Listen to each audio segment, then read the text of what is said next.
Bismillahirrahmanirrahim. Assalamualaikum warahmatullahi wabarakatuh. Alhamdulillah. Alhamdulillahirabbil alamin. Wa bihi nasta'in wa ala umuri dunya waddin. Wa ala alihi wa sahbihi rasulillahi ajma'in, amma ba'du. Allahumma sholli ala sayyidina Muhammad wa ala ali sayyidina Muhammad. Apa kabar saudara-saudaraku seiman? Mudah-mudahan kita semua diberikan kesehatan, keselamatan, umur yang panjang, rezeki yang berkah, berlimpah, manfaat di dunia wal akhirah. Amin amin ya rabbal alamin. Saudara-saudaraku yang dirahmati Allah Subhanahu wa taala.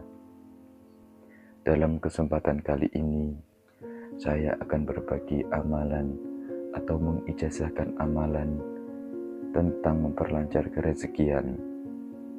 Memperluas rezeki itu dapat diartikan sangatlah luas.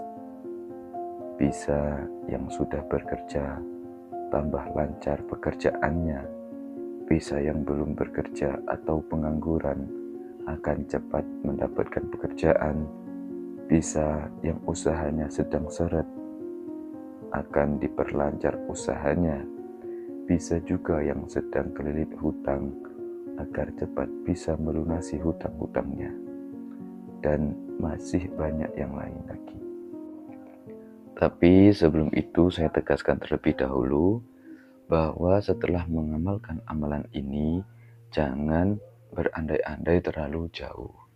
Misalkan kita yang awalnya sebelum mengamalkan amalan ini, kita pengangguran dan berandai-andai setelah mengamalkan amalan ini ingin seperti para sultan. Itu kejauhan ya. Jadi kalau kita minta itu ya sewajarnya saja, yang masih dalam wilayah kita, masih dalam ranah kita. Nanti takutnya apa yang kita dapatkan tidak sesuai dengan apa yang kita harapkan, malah amalannya yang disalahkan, dibilang amalannya yang gak mustajab. Itu bukan kesalahan dari amalannya, tapi kesalahan dari kita sendiri yang berandai-andai terlalu jauh. Seperti contoh lagi, diberikan amalan pengasihan, tapi yang diincar artis-artis, kan itu terlalu jauh. Jadi ya kalau minta itu ya sewajarnya saja, yang masih di wilayah kita. Seperti yang saya sebutkan tadi, yang pengangguran bisa mendapatkan pekerjaan, yang mempunyai banyak hutang bisa cepat lunas, yang rezekinya seret atau usahanya seret bisa lancar kembali, bahkan yang masih belum punya momongan atau anak bisa cepat mendapatkan momongan. Jadi saya tekankan sekali lagi, kalau minta itu sewajarnya saja. Karena apa? Ya karena agar kita tidak suudzon dengan amal-amalan. Semua amalan itu mustajab kok.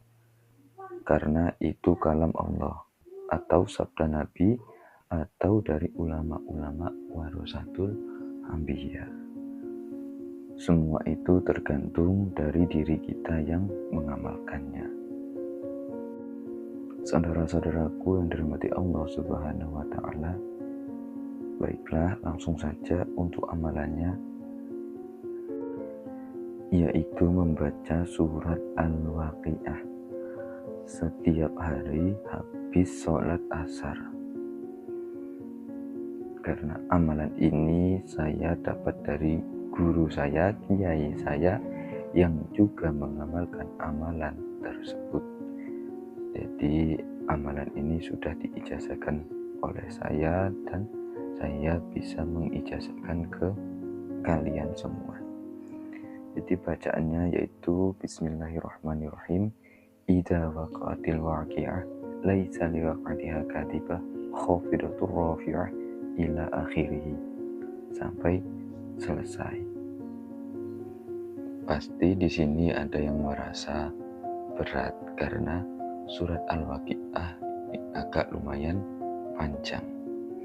Tapi saya tanya dulu ya, berat mana sama Anda mau bantu orang tua tapi nggak ada uang? Berat mana Anda ketika mau menikah tapi tidak punya biaya? Berat mana ketika mau beliin anak susu tapi nggak punya uang? Atau mau nyokolahin anak tapi nggak ada biaya? Ataupun ketika mau berobat tidak punya biaya. Ya memang untuk membiasakan sesuatu yang baru itu memang berat. Tetapi kalau sudah biasa ya tidak terasa berat lagi. Apalagi kalau sudah hafal. Cukup 5 menit saja itu sudah selesai. Bagaimana cara menghafalnya? Ya kita harus konsisten setiap hari. Dalam waktu 1 bulan mungkin itu sudah hafalnya. Kalau kita terus mengamalkannya setiap hari, bisa dibaca setelah sholat walaupun tidak dalam posisi zikir. Jadi untuk membacanya nggak perlu kita duduk setelah sholat, itu nggak perlu ya. Kalau kita mempunyai waktu luang ya tidak apa-apa, tapi bagi kita yang sibuk bisa kita membacanya sambil bekerja atau sambil di perjalanan, ataupun bagi ibu-ibu bisa sambil nyapu-nyapu atau sambil memasak, itu nggak apa-apa ya. Jadi kita baca setelah sholat asar konsisten dalam waktu 1 bulan, insya Allah itu sudah hafal dan membacanya pun bisa cepat. Seperti contoh Bismillahirrahmanirrahim. Idza waqatil waqi'ah laysa liwaqtiha kasbah khabrat rafi'a izar rujatil adruja wa busatil jibal basa faqnat sab'un basa kuntum azwajan sulasa fa asrabul maimati ma asrabul maimati wa asrabul masyamati ma asrabul masyamah. Itu kan cepat ya. Jadi dalam waktu 5 menit pun kalau sudah hafal bisa selesai. Ya harus telaten, harus pelan-pelan. Nanti untuk perubahannya bisa kalian rasakan sendiri untuk kalian, keluarga, dan orang sekitar. Kenapa saya menganjurkan untuk amalan waqiah?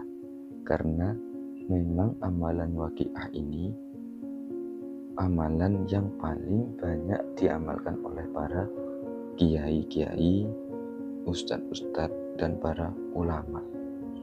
Dan memang sudah terbukti sangat mustajab. Jadi amalan itu ya tergantung berat mudahnya kita mengamalkan. Ya kalau amalan yang mudah itu banyak sekali sebenarnya ya, membaca sholawat atau membaca istighfar atau membaca suratul Fatihah. Tapi semua itu tergantung di diri kita sendiri.